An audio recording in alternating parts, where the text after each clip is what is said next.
Olá, esse é o De Letra em Ponto, eu sou a Renata e eu estava muito ansiosa para gravar esse vídeo, porque o livro do qual nós conversaremos um pouquinho hoje foi um livro que eu fiquei apaixonada. Com certeza entrou para a lista aí dos meus preferidos. Hoje nós vamos falar um pouquinho sobre Do Amor e Outros Demônios, de Gabriel Garcia Marques. Essa edição que eu tenho aqui é da TAG, é capa dura, porque é da TAG Curadoria. As edições da TAG elas são bem caprichadas, então vem com uma luva, o livro vem, né, aqui dentro, então um livro em capa dura, e vem também uma revistinha que fala um pouquinho para a gente sobre a obra, sobre o autor e como que foi feita a escolha e por que foi feita a escolha deste livro para que os assinantes recebessem na caixinha do mês. Bom, vamos falar um pouquinho sobre o autor, porque tratando-se de Gabriel Garcia Marques, mais do que merecido. Então, o Gabriel Garcia Marques, ele foi um escritor colombiano, foi considerado um dos maiores escritores do século XX, e ele é um dos maiores representantes do realismo mágico latino-americano. E interessante que tem um trecho aqui dessa revista, da TAG, que por ele receber, né, esse título aí de pai do realismo mágico latino-americano, ele colocou uma certa ressalva aqui. Mas as falas do autor sempre recusaram apreensões simplistas sobre esse tal de realismo mágico. É só realismo. A realidade é que é mágica. Não invento nada. Não há uma linha nos meus livros que não seja realidade. Não tenho imaginação. Chegou a afirmar. Quem já leu Do Amor e Outros Demônios ou outros livros do Gabriel Garcia Marques, fala que, gente, vamos concordar, o cara tem que ser muito humilde para falar que ele não tem imaginação nenhuma. Toda vez que eu leio qualquer livro do Gabriel Garcia Marques, eu fico impressionada como alguém consegue escrever algo tão maravilhoso, algo tão mágico e que prenda a gente mesmo. É muito bom, gente. Recomendo fortemente. Para quem não conhece ainda, para quem nunca leu nada do Gabriel Garcia Marques, fica aqui a minha dica. Esse é um bom livro para começar, por alguns motivos. Primeiro, porque ele é um livro curto. Essa edição aqui que eu estou em mãos, ela tem 191 páginas. A leitura em si é uma leitura leve, uma leitura simples. Simples no sentido de compreensão, mas ela é muito rica mesmo. Quando vocês lerem, eu tenho quase certeza que a maioria vai concordar comigo. E também porque quem já leu 100 Anos de Solidão, do Gabriel Garcia Marques, sabe aquele tanto de personagens que tem lá no livro, e por vezes isso torna a leitura um pouco mais difícil, porque são tantos personagens e com tantos nomes parecidos que às vezes a gente se confunde quando tá lendo, a gente não sabe de qual personagem que ele tá falando ali naquele momento. Em Do Amor e Outros Demônios, não. São poucos personagens e os nomes são bem diferentes um dos outros, então é fácil a gente saber de quem que ele tá falando aqui. Bom, Gabriel Garcia Marques nasceu em 1927 e faleceu em 2014, anotei a data aqui para não falar errado. O falecimento dele foi em decorrência de uma pneumonia, como consequência de um câncer. E interessante aqui também nessa revistinha, que fala que o Gabriel Garcia Marques ele foi praticamente criado pelos avós. O avô dele contava as histórias para ele sobre as guerras civis, sobre os massacres que já haviam acontecido ali na Colômbia. E, por outro lado, a avó contava histórias cheias de crenças populares, mitos, histórias de aparições, aquelas coisas assim que ninguém explica na época, né? Então tinha toda as histórias que ela contava, toda essa áurea aí mais fantástica. E a história que ele desenvolveu aqui em Do Amor e Outros Demônios é justamente o desenrolar de uma história que começou a ser contada pela avó dele e ele gostou tanto da história que ele resolveu criar uma outra história em cima dessa. Aqui na revistinha da TAG também eles falam um pouquinho sobre isso. A trama que o autor desenvolve em Do Amor e Outros Demônios começou a ser narrada justamente pela avó. Segundo ela, existiu uma marquesinha no Caribe que tinha longuíssimos cabelos ruivos, era venerada por seus milagres e teria morrido de raiva depois de ser mordida por um cachorro. Como o autor relata no começo do livro, em 1949, ele fez uma incursão como repórter durante a abertura de uma cripta no antigo convento de Santa Clara, em Cartagena. No comecinho do livro, ele conta mesmo essa história, porque o Gabriel Garcia Marques, além de escritor, ele foi também repórter. Então, em uma dessas reportagens, em uma dessas matérias que ele foi fazer cobertura, foi justamente essa aqui. Então, na ocasião, presenciou a retirada de uma ossada, cujo crânio ostentava uma volumosa e comprida cabeleira cor de cobre. Seria as meninas das lendas de sua avó? E aí, pegando o gancho, entramos na história do Amor e Outros Demônios. Os personagens principais aqui, a Cierva Maria, com certeza, sem sombra de dúvidas, a primeira, mas também temos outros personagens. Eu vou colocar um segundo personagem também muito importante aí, que é o Padre Caetano de Laura. Conforme a gente for conversando, vocês vão entender a importância dele no desenrolar, no desfecho da história. Eu não vou concluir no vídeo a história, não vou chegar até o final, porque eu acho que o final é um presente do livro, da leitura.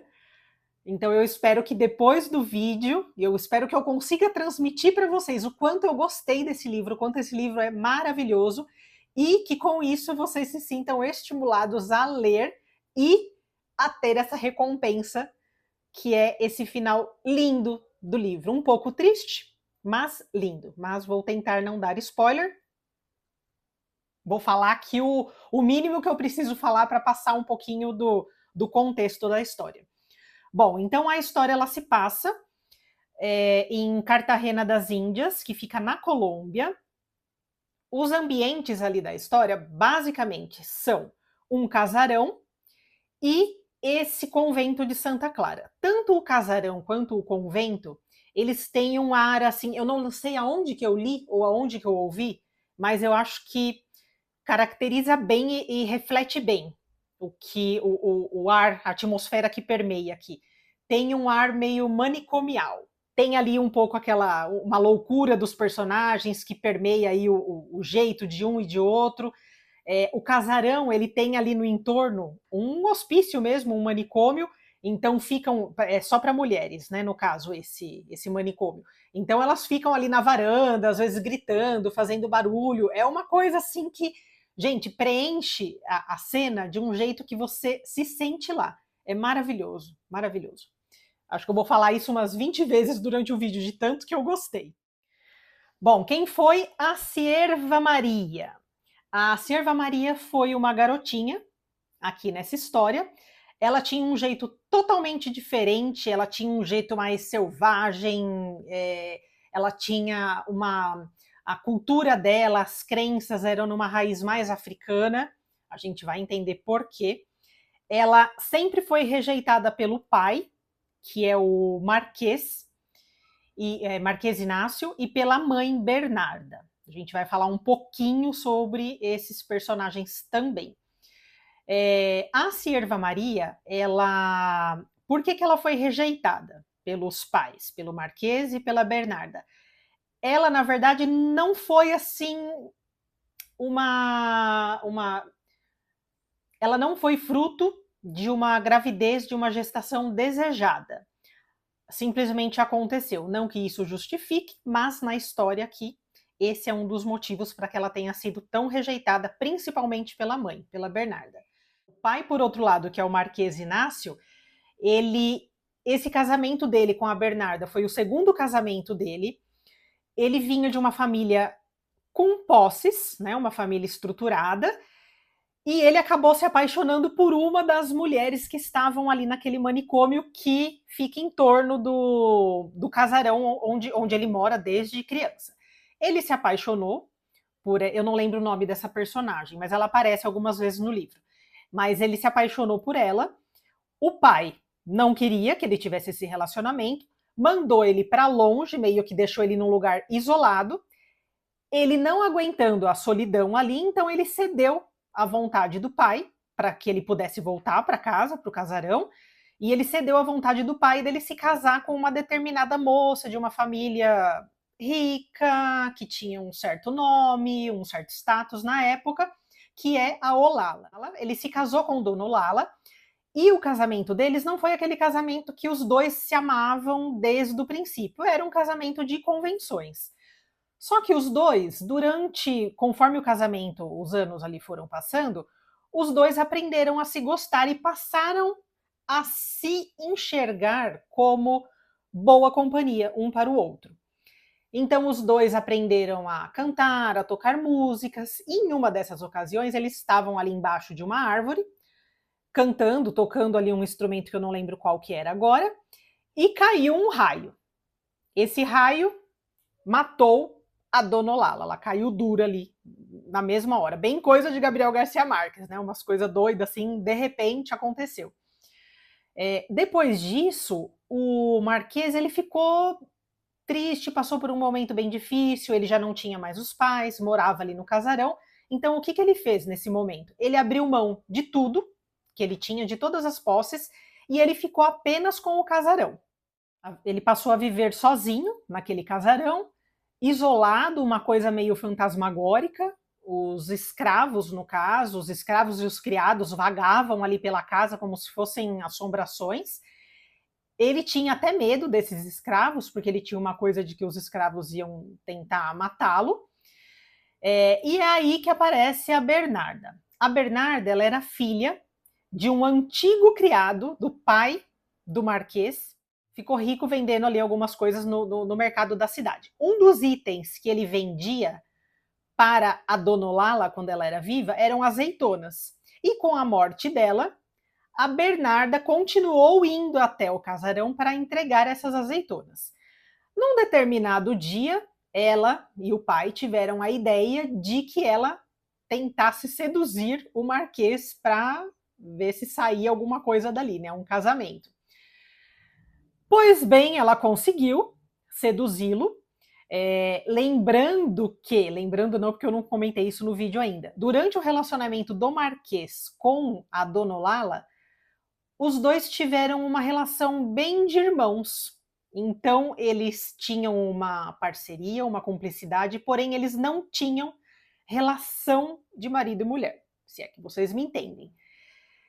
Então, o Marquês, ele ainda era virgem. Eu não lembro a idade dele aqui exatamente, mas ele não era mais um mocinho, tá? Ele era 40 a mais aqui nessa época. E aí a Bernarda conseguiu seduzi-lo e conseguiu o que queria. Certo dia, a Bernarda chegou para ele e disse: "Estou grávida". E ele foi obrigado pelo pai da Bernarda a se casar com ela. A Bernarda, ela é descrita aqui como sendo uma mulher muito bonita. Só que depois ela começa a ter, eu achei engraçado a maneira que como é descrita, ela começa a ter uma certa compulsão por comer cacau. E esse cacau vai causando sérios problemas para ela no fígado, ela ganha peso, ela começa a ter alguns problemas intestinais, alguns problemas estomacais. Então, assim, ela é uma pessoa que ela passa de uma personagem descrita como bonita fisicamente para uma personagem que já não é mais tão bonita. Talvez o Gabriel Garcia Marques quis aqui refletir também sobre a alma dela, né, a personalidade dela. Ela era uma pessoa com uma energia, com uma alma, com uma áurea antes, e depois ela se tornou uma pessoa totalmente diferente. Isso a gente vê claramente aqui descrito no livro. Bom, então voltando aí para a Cierva Maria. Então a Cierva Maria nasceu desse casamento aí entre os dois, que não foi algo desejado. O casamento era desejado pela Bernarda, mas não que tivessem um filho. E essa filha veio com aquelas descrições todas que eu falei. O nascimento da Serva Maria está descrito aqui no livro da seguinte forma. Numa manhã de chuvas tardias, sob o signo de Sagitário, nasceu de 7 meses e mal, Sierva Maria de todos Los Angeles. Parecia uma ranzinha desbotada, com o cordão umbilical enrolado no pescoço quase a estrangulá-la. É mulher, disse a parteira, mas não vai viver. Filha de nobre e plebeia, a menina teve uma infância disposta. A gente vai falar um pouquinho sobre isso. A mãe a odiou desde que lhe deu de mamar pela única vez e se negou a tê-la consigo com medo de matá-la. Dominga de Adviento a amamentou, batizou em Cristo e consagrou a Olocum, divindade iorubá de sexo incerto, cujo rosto se presume tão temível que só se deixa ver em sonhos, e sempre de máscara. Criada no pátio dos escravos, Sierva Maria aprendeu a dançar antes de falar. Aprendeu 3 línguas africanas ao mesmo tempo, a beber sangue de galo em jejum e a esgueirar-se entre os cristãos sem ser vista nem pressentida, como um ser imaterial. Então, por ela ser rejeitada, ela foi criada junto com os escravos por essa criada aqui. Então, essa criada era responsável por cuidar da Sierva, a Dominga. Então, ela teve uma base religiosa, uma base cultural africana, o que causava certo estranhamento e certo medo nos pais e nas outras pessoas que a conheciam. Tem aqui uma outra descrição dela que eu acho que dá para a gente perceber bem como que ela era. Naquele mundo opressivo em que ninguém era livre, Sierva Maria o era. Só ela e só ali. A menina se mostrava tal como era. Dançava com mais graça e donaire que os africanos de nação. Cantava com vozes diferentes da sua nas diversas línguas da África, ou com vozes de pássaros e animais, que desconcertavam os próprios negros. Então ela era totalmente diferente de tudo. Ela tinha um cabelão vermelho, né, ruiva, tinha toda essa questão africana, essa cultura africana ali que é muito rica e é muito forte, né? Então ela mostrava isso. E ela começava a florescer numa encruzilhada de forças contrárias. Tinha muito pouco da mãe, do pai tinha o corpo esquálido, a timidez irremissível, a pele lívida, os olhos de um azul merencório e o cobre puro da cabeleira radiosa.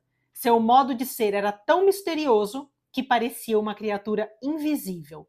Assustada com tão estranha condição, a mãe lhe pendurava uma campainha no pulso para não perder o seu rumo na penumbra da casa. O que a Bernarda fazia? Em determinado momento, quando ela ainda morava dentro de casa, a Bernarda, por vezes, sentia assim que tinha um olhar, alguém olhando para ela, e na hora que ela olhava, a Sierva Maria estava lá, olhando fixamente para ela.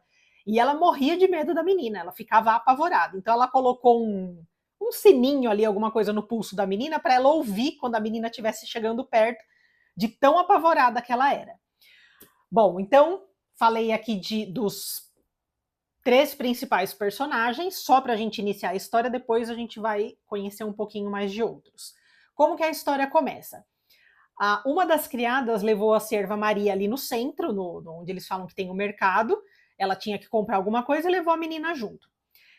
A Sierva Maria é atacada, é mordida por um cachorro cinzento com uma estrela na testa. Já tem um simbolismo aí na descrição desse cachorro, é um cachorro específico, um cachorro diferente.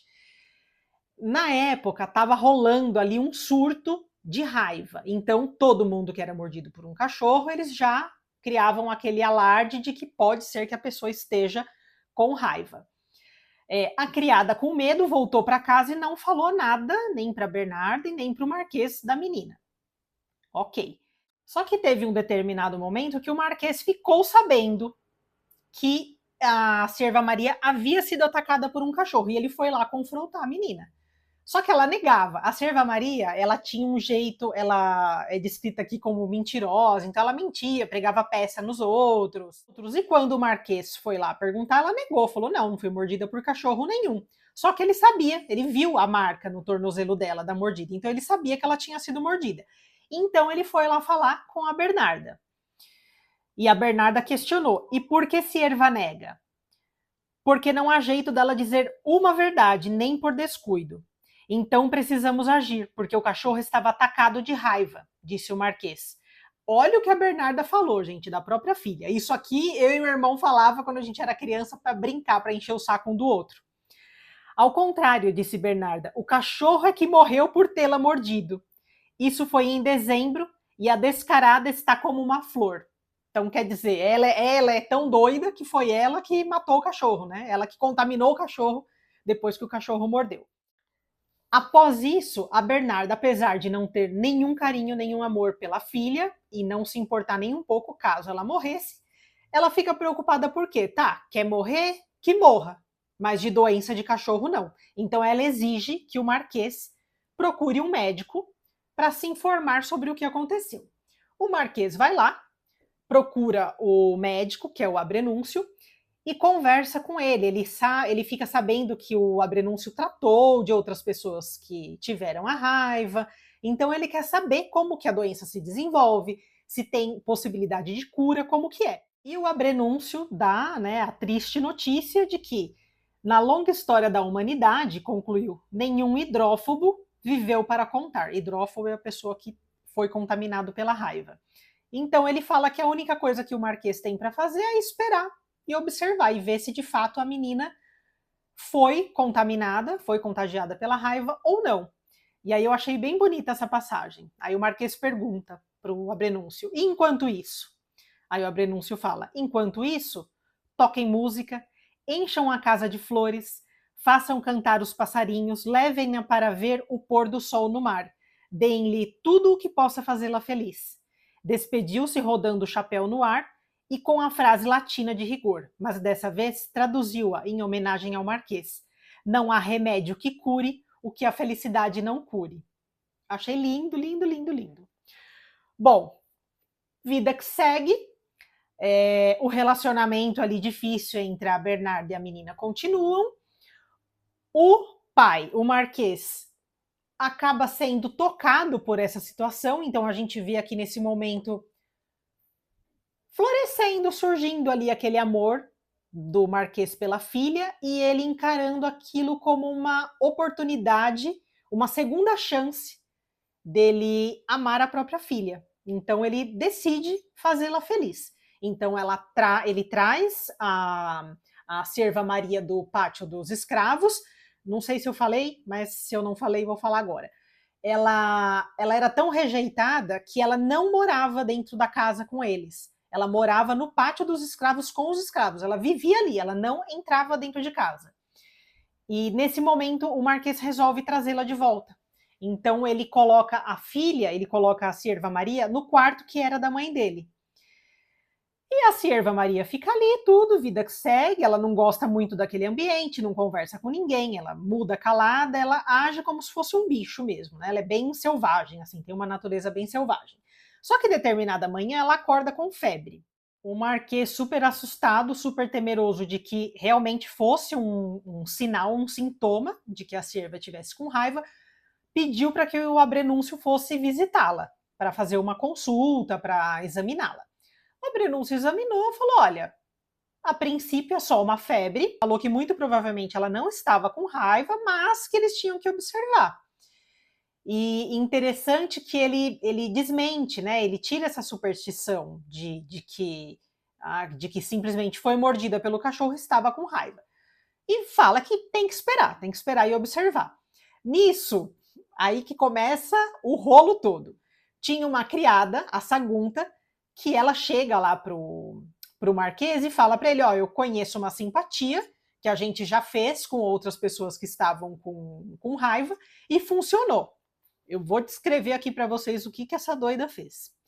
Foi o final, ou seja, né, foi o que bagunçou tudo. Sagunta se desfez de seus lençóis e se besuntou com ungentos de índios para esfregar seu corpo no da menina nua. Esta resistiu de pés e mãos, apesar de sua fraqueza extrema, e Sagunta a submeteu à força. Bernardo ouviu de seu quarto a gritaria demente, porque a Sagunta agarrando a Serva Maria não querendo, imagina a gritaria, né? Correu para ver o que acontecia e encontrou Sierva Maria esperneando no chão e Sagunta em cima dela, envolvida na maré de cobre da cabeleira e ululando a oração de Santo Huberto. Ai, gente, eu achei isso tão bizarro. Aí, tá. Essa cena toda chegou ao ouvido do bispo da cidade. O bispo mandou chamar o Marquês. O Marquês foi lá. Aí o bispo falou: olha, eu acho que a sua filha, na verdade, ela não tem raiva. Eu acho que a sua filha está possuída pelo demônio. Olha a ignorância da época ao que chega. Uma situação que as pessoas não entendiam, então colocavam aquilo a cargo de uma possessão pelo demônio. Aqui a conversa do Marquês com o bispo nesse momento. O Marquês falando: eu queria aguentar minha desgraça em silêncio, disse o Marquês. Ou seja, ele não queria contar para todo mundo o que estava acontecendo. Aí o bispo fala: pois muito mal o conseguiste, disse o bispo. É um segredo público que tua pobre filha rola pelo chão, tomada de convulsões obscenas e ladrando em gíria de idólatras. Não são sintomas inequívocos de uma possessão demoníaca? Nisso, o bispo convence o Marquês de que a Sierva Maria precisa ser exorcizada e, para isso, ele encarrega o padre Caetano de Laura, que foi aquele personagem que eu comentei bem no comecinho do vídeo, que ele também tem um papel muito importante aqui na história, no desenrolar da história. O Marquês vai embora, o bispo chama o Caetano de Laura e tem uma conversa com ele, explicando que tem essa garota, Sierva Maria, que está numa situação assim, assado, que ela está possuída pelo demônio, e que o padre Caetano de Laura que vai seguir com o exorcismo dela. O padre fica meio assustado, ele se sente inseguro, ele fala que ele não tem experiência nesse tipo de atividade, mas o bispo consegue convencê-lo, principalmente porque o padre Caetano de Laura, ele almeja novos cargos dentro da igreja, então ele sabe que ele precisa obedecer e fazer o que o bispo deseja que ele faça. E antes do Marquês ir embora, o bispo sugeriu para que o Marquês internasse a Sierva Maria lá no convento de Santa Clara.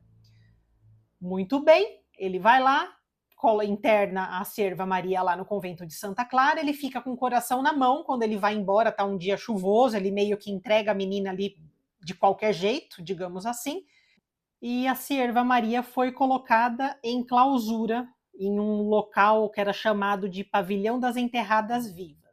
No fim de tudo, o mais longe possível e largado pela mão de Deus, havia um pavilhão solitário que durante 68 anos serviu de cárcere da Inquisição e continuava a sê-lo para clarissas desgarradas. Foi na última cela desse recanto de esquecimento que encerraram Sierva Maria, 93 dias depois de ser mordida pelo cachorro e sem nenhum sintoma de raiva. Ou seja, puro preconceito, pura ignorância. Eu entendo aqui que para Bernarda, para a mãe da Sierva Maria, isso tudo aconteceu em boa hora, porque ela se livrou daquela menina, que ela não gostava, que ela sentia que a envergonhava pelos modos, pelo jeito diferente. O pai, até então, não tinha um carinho por ela, mas quando ele deixou ela aqui nesse lugar e viu ela caminhando para dentro e desaparecendo dentro do convento, algo tocou no coração dele, só que naquele momento já não tinha mais o que ele fazer, ele não ia mais conseguir tirar a menina de lá, ele até tentou, ele teve uma conversa com o bispo, mas o bispo foi assim, super rigoroso e disse não, agora já está feito e ela precisa ser exorcizada. A abadesa aqui do convento de Santa Clara, ela era uma mulher muito rígida, ela seguia todas aquelas orientações da Igreja Católica da época, que era uma coisa bem rigorosa, né, mais do que é hoje. E ela tem aqui um momento, uma conversa com o padre Caetano de Laura, porque afinal ele seria o padre responsável por exorcizar a Sierva Maria. Então ele começa a visitá-la ali no convento. E eu achei muito interessante uma conversa aqui que eles têm, justamente sobre isso, de às vezes a gente não entende o que determinada situação ou que determinada o que determinado caso signifique de fato, e a gente julga de maneira errada, com base em superstições, com base em preconceito. Então, ele conversando aqui com a abadesa, ele fala, o padre de Laura, não afirmamos que a menina está possuída, disse, mas apenas que há motivo para supô-lo. Ele, na verdade, ele não acredita que ela esteja possuída, só que como o bispo pediu para que ele fosse lá e que ele exorcizasse a menina, ele tinha interesse em ser bem visto pelo bispo, então ele seguiu ali o que o bispo ordenou. Aí a abadesa fala, o que estamos vendo fala por si. Tome cuidado, disse de Laura, às vezes atribuímos ao demônio certas coisas que não entendemos, sem cuidar que podem ser coisas que não entendemos de Deus. Aí a abadesa fala, assim disse Santo Tomás, e é a ele que me atento, disse a abadesa. Não se deve acreditar no demônio, nem quando fala a verdade. Então não existe nada que tire da cabeça do bispo e da abadesa que a Sierva Maria realmente está possuída pelo demônio. Bom, ela foi ali enclausurada naquela cela. O padre Caetano de Laura, nessa ocasião, é a primeira visita que ele está fazendo para a Sierva Maria, e quando abrem a porta da cela onde ela está, a descrição é a seguinte. Quando a guardiã abriu a porta, a cela de Sierva Maria exalou um bafo de podridão. A menina estava deitada de costas na cama de pedra sem colchão, amarrada de pés e mãos com correias de couro. Parecia morta, mas seus olhos tinham a luz do mar. De Laura a viu igual a do seu sonho. Aqui, só abrindo um parênteses, assim que o bispo falou para o padre De Laura que ele ia ser responsável por exorcizar essa menina, contou um pouquinho da história dela, o De Laura começou a ter alguns sonhos assim muito vívidos com ela. Aqui eu acho que entra um pouquinho do realismo mágico neste livro. Essa questão dela estar possuída por demônio, isso aqui fica claro no livro que era pura superstição e ignorância da época, né? Aqui, não é aqui que está contido o realismo mágico da situação. Eu entendi que foi mais nessa questão do sonho e da relação do De Laura com a Sierva Maria. Então, continuando aqui. De Laura a viu igual a do seu sonho. Um tremor se apossou de seu corpo e molhou-o de um suor gelado. Fechou os olhos e rezou em voz baixa, com todo o peso de sua fé, e ao terminar, tinha recobrado o domínio de si mesmo. Eu achei forte essa passagem. Você imaginar que uma criança que não fez absolutamente nada está internada, enclausurada numa cela nesse estado. E o De Laura fica impressionado e indignado com essa situação, e ele fala para a abadesa, mesmo que não estivesse possuída por demônio nenhum, disse, esta pobre criança tem aqui o ambiente mais propício para ficar possuída. Então, finalmente, alguém no livro, com bom senso, para enxergar o crime que estão cometendo, a injustiça que estão cometendo com a Sierva Maria. O De Laura, então, a partir desse momento, ele se compadece muito da Sierva Maria, porque é uma criança, aqui eu acho que ela está em torno de 13, 14 anos. A história do livro começa sendo narrada ela com 12 anos, eu me perdi aqui na linha temporal da narrativa, mas é em torno disso aí, de 12, 14 anos. Então ele fica muito compadecido dessa menina sendo tratada desse jeito, simplesmente por nada. E ele começa a querer agradar a Sierva Maria, ele começa a querer se aproximar, então ele pede ali em determinado momento que tirem as amarras dela, que soltem ela, ele começa a tentar dialogar com ela, obviamente, a princípio, ela se recusa a conversar com ele, ela fica quieta, mal olha na cara dele, ignora. Ele leva doces para ela, porque ele fala que a comida, além de todo esse cenário, a comida do convento é horrível, que aquilo é intragável, que ninguém merece comer aquilo. E ele fala, é uma criança, vou levar doces, né, para agradar, para tentar amenizar tudo isso que ela está passando. Em uma dessas ocasiões que ele pede para que tirem as amarras dela, ela acaba tendo ali um surto, ela tá presa, enclausurada ali, ela fica nervosa, então ela ataca ele, ela avança literalmente nele, ela arranha o rosto dele, tudo. Só que ele não enxerga isso como algo totalmente ruim. Ele enxerga como se fossem marcas de uma vitória dele, cicatrizes de uma vitória. E fala, ó, consegui atrair a atenção dela para mim, né? Então ela tá olhando para mim. E conforme ele começa a visitar a Serva Maria, dia após dia, ele se convence que ela não está possuída coisa nenhuma e ele começa a sentir um certo afeto por ela. E daí para frente eu não vou contar mais o que acontece porque eu não quero dar spoiler, mas eu espero ter deixado vocês bem curiosos para saber como que vai ser o final dessa história.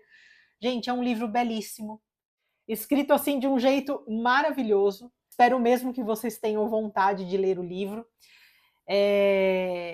Aqui na contracapa tem até uma frase que a gente leu que eu achei linda: não há remédio que cure o que a felicidade não cura. Enfim, é um livro muito profundo, é um livro curto, simples, como eu disse, mas cheio de camadas, no sentido de que tem tanta coisa para a gente tirar desse livro, de aprendizado, de conhecimento, do quanto, às vezes, a nossa ignorância, o nosso não conhecer alguma coisa, superstições façam com que a gente haja de uma maneira completamente equivocada e cometa tantos absurdos do quanto a gente sempre viu o ser humano, nós seres humanos, cometendo. Então eu acho que é um livro que faz a gente refletir bastante sobre isso. Bom, acho que era isso por hoje. Espero que vocês tenham gostado. Quem já leu, deixe aí nos comentários de vocês, falem se gostaram tanto quanto eu dessa leitura, ou se eu estou exagerando, né? A gente sabe que leitura não é algo unânime, às vezes é muito bom para um, nem tanto para outro. E quem não leu, leia, por favor, e depois volte aqui nos comentários também para falar para a gente aí o que achou. Gente, só deixando um lembrete, quando eu coloco os links ali na descrição dos livros que eu comentei durante o vídeo, são links comissionados pela Amazon. Então, quando vocês compram qualquer item ou livro através dos links, vocês não estão pagando absolutamente nada mais por eles e, ao mesmo tempo, vocês ajudam o canal, porque são links comissionados. Então, caso alguém vá comprar o livro, que eu vou deixar lá na descrição, vou deixar o link. Se comprar pelo livro, com certeza é uma grande ajuda e eu já deixo aqui o meu agradecimento para vocês. Tá bem? Então espero que vocês tenham gostado. Um beijo e até a próxima!